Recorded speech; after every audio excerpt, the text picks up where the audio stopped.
జనవరి 28 నుండి 31 వరకు జరిగే మేడారం సమ్మక్క సారలమ్మ జాతర కోసం ఏర్పాట్లు ముమ్మరం చేసింది. ఉమ్మడి వరంగల్, కరీంనగర్, ఆదిలాబాద్ జిల్లాల నుండి భక్తులు అధికంగా వచ్చే అవకాశం ఉండటంతో ఆయా మార్గాల్లో అదనపు బస్సులు అందుబాటులో ఉంటాయి.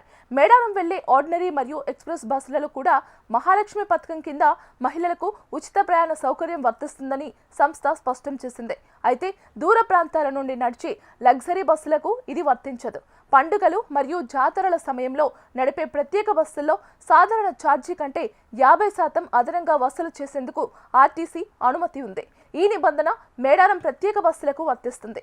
ప్రయాణికుల సందేహాల నివృత్తి కోసం 04069440000 04023450033 నంబర్లతో కాల్ సెంటర్లను ఏర్పాటు చేశారు. ఆర్టీసీ తీసుకున్న ఈ ముందస్తు చర్యల వల్ల ప్రయాణికులు గంటల తరబడి వేచి చూడాల్సిన అవసరం లేకుండా సులభంగా తమ గమ్యస్థానాలకు చేరుకుంటారు.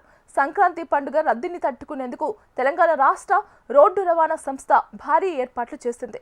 నగరాల నుంచి పల్లెలకు వెళ్లే ప్రయాణికుల కోసం జనవరి 9 నుండి 13వ తేదీ వరకు మొత్తం 5375 ప్రత్యేక బస్సులను నడిపింది.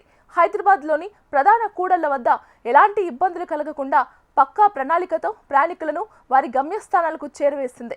హైదరాబాద్లోని వివిధ ప్రాంతాల నుండి బస్సుల రాకపోకలను అధికారులు నిరంతరం పర్యవేక్షించారు. పండుగ ముగిసిన తర్వాత తిరుగు ప్రయాణమయ్యే వారి కోసం జనవరి 18, 19 తేదీలలో కూడా ప్రత్యేక బస్సులు అందుబాటులో ఉంచనున్నారు.